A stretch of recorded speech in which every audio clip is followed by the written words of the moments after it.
کیا نہیں تھا اس کی زندگی میں، اعلیٰ گھر، بے تحاشا محبت، قیمتی زیورات اور ملبوسات، نوکر چاکر، ضروریات زندگی کی ہر شے، پھر بھی وہ اپنی زندگی سے مطمئن نہیں تھی۔ رضا حسین اس کا شوہر تھا، اور شوہر بھی جان نچھاور کرنے والا، اس کے دن کو دن اور رات کو رات کہنے والا، بے حد مثالی شوہر، پھر بھی وہ اس سے خوش نہیں تھی۔ اور کیوں؟ یہ شاید اس کی سمجھ سے باہر تھا۔ چند سال قبل رضا حسین اس سے محبت کی شادی ہوئی تھی، سارے خاندان سے ٹکر لے کر۔ اس وقت وہ خوش تھی، مگر جیسے جیسے اس رشتے پر منافقت کی گرد پڑتی جا رہی تھی، اس کا دل اس رشتے سے اچاٹ ہوتا جا رہا تھا۔ وہ دولت جائیداد پہ مرنے والی لڑکی نہیں تھی، نہ ہی شاہانہ زندگی سے اس کو کوئی فرق پڑتا تھا۔ اس کے نزدیک کوئی چیز اہم تھی تو وہ تھی محبت۔ رضا حسین سے بھی اس کو محبت ہی ہوئی تھی۔ وہ اپنے آپ میں رہنے والا ایک خوش مزاج نوجوان تھا۔ حریم اپنی ایک دوست کی عیادت کے لیے ہسپتال گئی تھی، وہاں اس کی ملاقات رضا حسین سے ہوئی۔ رضا حسین اس کی دوست کا علاج کر رہا تھا۔ رضا حسین ڈاکٹر تھا اور حال ہی میں یہاں اپوائنٹ ہوا تھا۔ دیکھنے میں وہ کافی خوش شکل تھا۔ حریم اس کی پیشہ ورانہ مہارت اور اخلاق سے بہت متاثر ہوئی۔ اسی تعریف نے اسے رضا حسین کی طرف مائل کیا۔ آنے والے دنوں میں کئی بار اپنی دوست سے ملنے ہسپتال گئی تھی، تبھی دونوں ایک دوسرے کے قریب آ گئے تھے۔ رضا حسین 4 بہنوں کا اکلوتا بھائی تھا اور اس کی نسبت اپنی بہن کی نند سے وٹے سٹے میں طے تھی، مگر حریم سے ملنے اور اس کے قریب آنے کے بعد وہ اس رشتے سے پھر گیا۔ بقول اس کے، حریم میں کچھ ایسی کشش تھی جو اس کو کسی اور کی طرف مائل ہونے ہی نہیں دیتی تھی۔ حریم کو اس کا خلوص اور صاف ستھری محبت اچھی لگی تھی، لہٰذا اس نے بھی اس سے راہ و رسم بڑھانے میں کوئی آر محسوس نہ کی۔ اس کے والدین چونکہ بچپن میں ہی فوت ہو گئے تھے، کوئی بہن بھائی بھی نہیں تھا، تو وہ اپنے رشتے کی چاچی کے ہاں رہتی تھی، جہاں اس کی زندگی موت سے بدتر تھی۔ اسے مناسب وقت پر شادی کرنی تھی اور کسی ایسے ہی شخص سے کرنی تھی جو اس کی زندگی سنوار دے۔ رضا حسین کے ساتھ اس کی شادی کے فیصلے کو چچا نے سراہا تھا، تاہم چچی خوش نہیں تھی۔ رضا کا فیملی بیک گراؤنڈ، اخلاق اور شرافت کو جانچنے کے بعد وہ انہیں اپنی بیٹی کے لیے زیادہ مناسب لگا تھا، مگر شوہر کے دباؤ کی وجہ سے ان کو مجبوراً یہ رشتہ حریم کے لیے ہی قبول پڑا۔ حریم تھی کہ وہ دوبارہ اس گھر میں اس حیثیت سے کبھی نہ رہ سکے گی جس حیثیت سے پہلے رہتی آئی تھی۔ رضا حسین سے شادی کے ابتدائی دن بہت خوشگوار بسر ہوئے تھے۔ وہ جہاں پیر دھرتی وہ وہاں اپنی پلکیں بچھا دیتا، تاہم وقت گزرنے کے ساتھ ساتھ اس کو یہ محسوس ہونے لگا کہ جیسے رضا حسین اس کے ساتھ مخلص نہیں ہے۔ دونوں کے تعلق میں وہ گرم جوشی بھی مفقود تھی جو ہونی چاہیے تھی۔ وہ ایک زندہ دل لڑکی تھی، اسے ہر وقت اٹکھلیاں اچھی لگتی تھیں، ہنسنا بولنا اچھا لگتا تھا، جبکہ رضا حسین تھا ٹھہرے پانیوں جیسا، جسے اپنے پیشے سے بھی بہت محبت تھی۔ اس کا کہنا اور ماننا تھا کہ محبت ہر وقت اظہار کی محتاج نہیں ہوتی، اس کی دلکشی تاکچے میں مقید رہنے سے بھی بڑھتی ہے، اس وقت جب آپ اپنے محبوب کو کسی قسم کی شکایت کا موقع نہ دو۔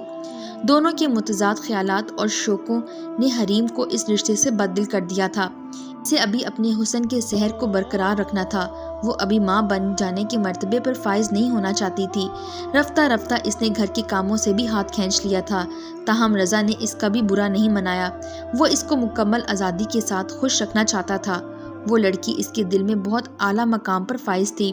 انہی دنوں حریم کے فون پر رانگ کالز کا سلسلہ کافی بڑھ گیا۔ اس نے چیک کیا تو اس کو پتہ چلا کہ وہ غلطی سے اپنا فون نمبر اپنے فیس بک اکاؤنٹ پر لکھ دیا تھا، اور یہ تنگ کرنے والے لوگ یہی تھے۔ تب پہلی فرصت میں اس نے اپنا موبائل نمبر تبدیل کیا تھا۔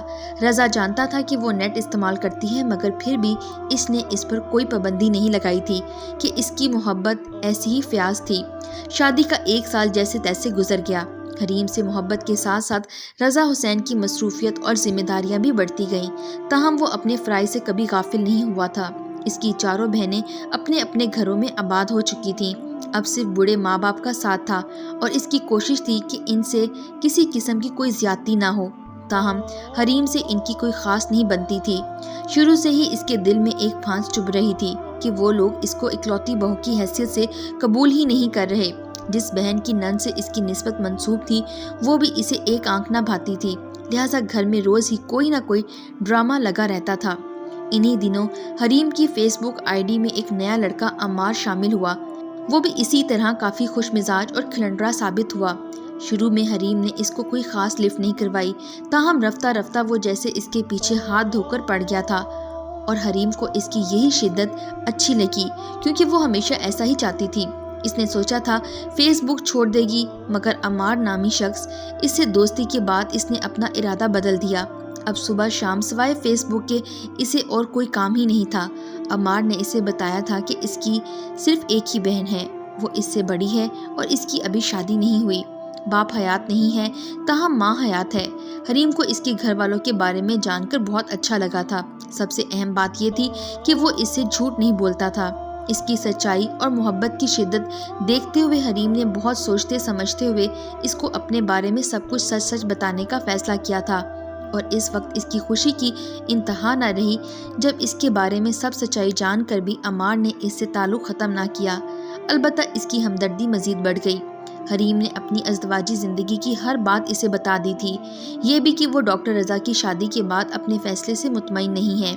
شاید رضا حسین وہ شخص ہی نہیں ہے جو اس نے خدا سے مانگا اور چاہا تھا، اور تب عمار نے اسے مشورہ دیا تھا کہ وہ اپنی زندگی مزید برباد مت کرے، اور اگر وہ رضا حسین کے ساتھ خوش نہیں ہے تو اسے بھی اپنے لیے کچھ بہتر سوچ لینا چاہیے۔ اور تب اس نے عمار سے ہی مدد کی درخواست کی تھی۔ وہ جاننا چاہتی تھی کہ رضا حسین کی اس درجہ مصروفیت کا باعث کیا ہے، کیا اس کے پاس اسے گھمانے پھرانے اور اس کی مدح سرائی کا وقت ہی نہیں؟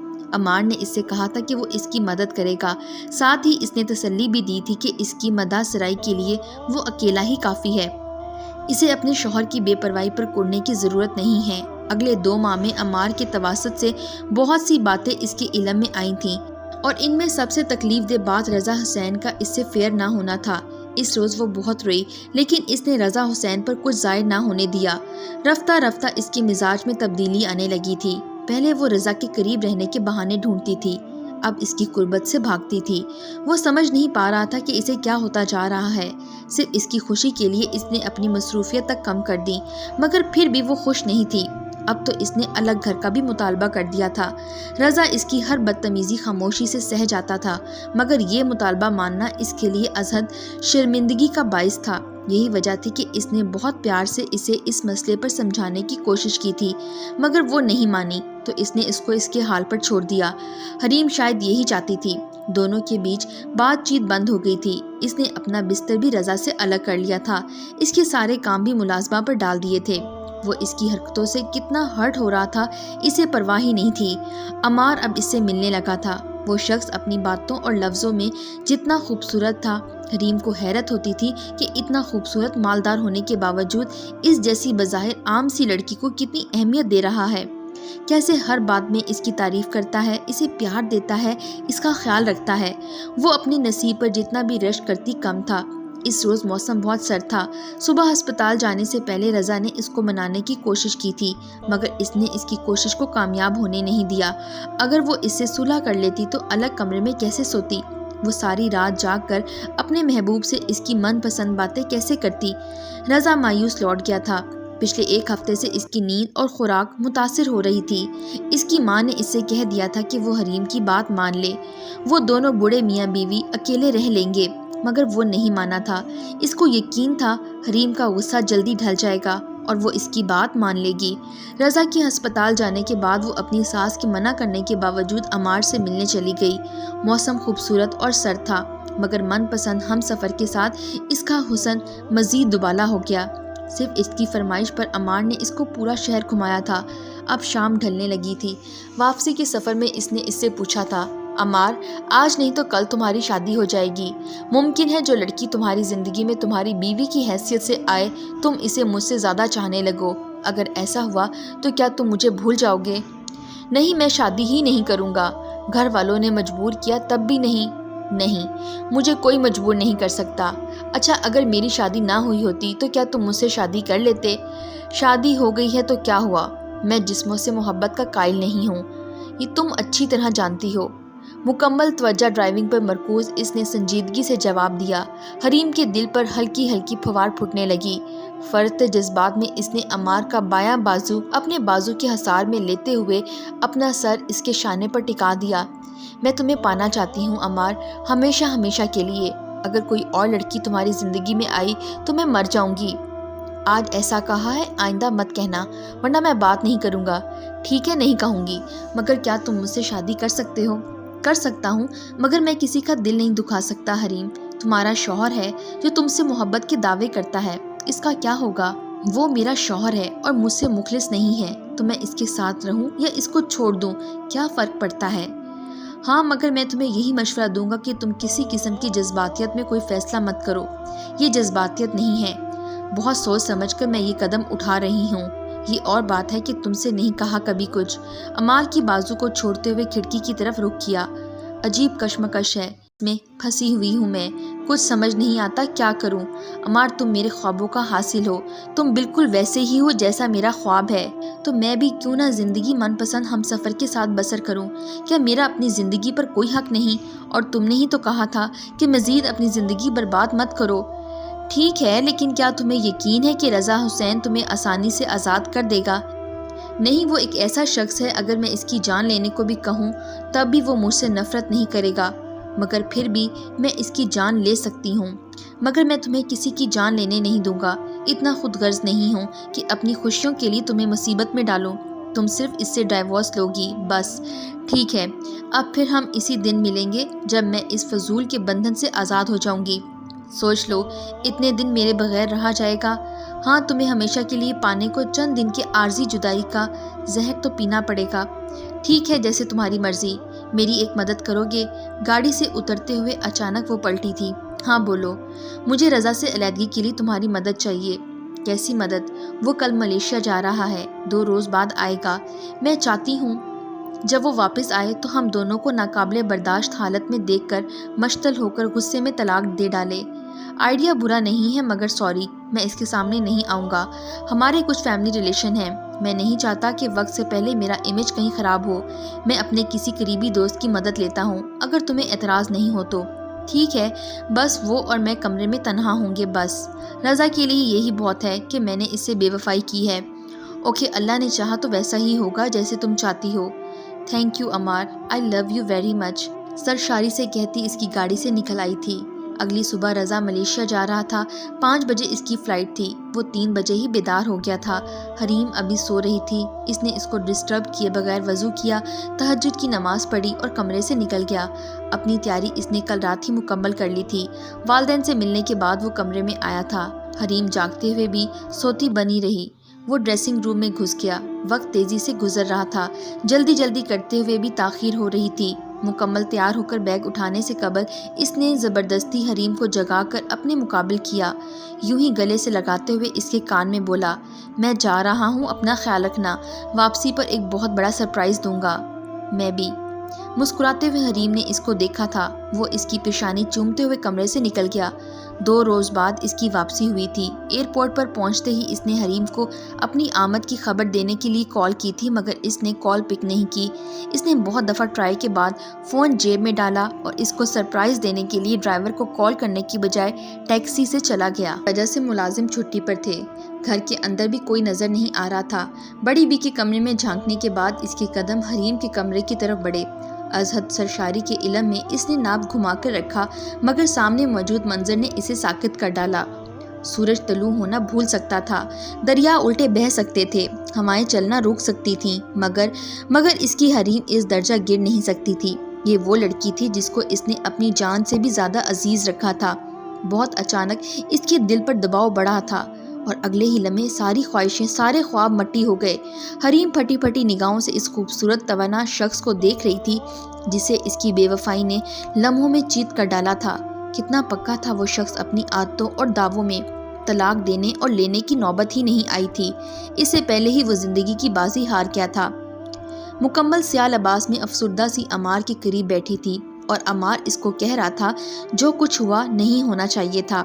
ٹھیک کہتے ہیں کہنے والے، عورت کی ہوس اور لالچ کی کوئی حد نہیں۔ میں سوچ بھی نہیں سکتا تھا کہ تم واقعی اتنی شفاق ہو سکتی ہو۔ جاننا چاہو گی کہ میں نے تم سے رہو رسم کیوں بڑھائے، خود کو تمہاری پسند کے سانچے میں ڈھال کر خود کو اس شخص سے الگ کیوں کیا؟ وہ چیخ رہا تھا اور وہ بالکل ساکت بیٹھی خاموش نگاہوں سے اس کو دیکھ رہی تھی۔ منگیتر تھا وہ میری بہن کا، بچپن کا منگیتر، اور میں اس کی بہن سے منسوب تھا۔ اسے اپنی بہن سے جو میرا پہلا خواب تھی، پہلی محبت، پہلا عشق، صرف تمہاری وجہ سے نہ میری بہن کی شادی ہو سکی اور نہ میں غیرت میں اپنی محبت کو پا سکا۔ سوچا تھا تمہاری جان رضا سے چھڑا کر اپنی بدنصیب بہن کا گھر آباد کر دوں گا، مگر سارے پلان کا بیڑا غرق کر دیا تم نے۔ اب جو اور کسی ٹرین کے نیچے اپنا سر دے دو۔ ہمیشہ پھول برسانے والے لب آج سنگ باری کر رہے تھے۔ حریم لہو لہان ہوتی روح کے ساتھ گنگ سی بیٹھی تھی۔ وہ اٹھا تھا، اس پر 2 حرف بھیجتے ہوئے مخالف سمت میں چل دیا۔ حریم دھول ہوتی ہوئی نگاہوں میں چبھن محسوس کرتی ہوئی دیر تلک اس کو دیکھتی رہی۔ ابھی اس نے عمار کو تو یہ بتایا ہی نہیں تھا کہ رضا نے اس کو صرف خوش کرنے کے لیے اس کی ضد سے ہار مانتے ہوئے نہ صرف علیحدہ رہنے کا فیصلہ کر لیا تھا بلکہ گھر بھی اس کے نام کر دیا تھا۔ بڑی بی کے آنسو رکنے کا نام نہیں لیتے تھے۔ بڑے میاں کی آنکھوں کی ویرانی اور نفرت اس کے وجود چھیدتی تھی۔ کیا زندگی کبھی ایسا دھوکہ بھی دیتی ہے؟ کتنی عجیب بات ہے کہ وہ شخص جو زندگی میں اس کی صرف ایک نگاہ کو ترستا تھا، اس کے مرنے کے بعد اس کے دل میں اس کی محبت پھر سے سر اٹھانے لگی تھی۔ سورج اب ڈھل رہا تھا۔ اس نے ایک نظر سر اٹھا کر اپنے اوپر گدلے آسمان کی طرف دیکھا، پھر شکستگی سے اٹھ کھڑی ہوئی۔ ایک ایک قدم رضا حسین کی ایک ایک یاد اس کا دامن پکڑ رہی تھی۔ شہر سے کافی دور آ کر وہ ریل کی پٹری پر بیٹھ گئی۔ ایک سرپرائز اس نے رضا حسین کو دیا تھا۔ جواب میں ایک سرپرائز اس کو رضا حسین دے کر چلا گیا۔ ابھی تھوڑی دیر قبل ایک سرپرائز اس کو عمار سے ملا تھا۔ اب ایک سرپرائز اس کو اب زندگی کو دینا تھا۔ اندھی خواہشات کی بھینٹ چڑھنے والوں کے ساتھ تقدیر عموماً ایسا ہی کھیل کھیلا کرتی ہے۔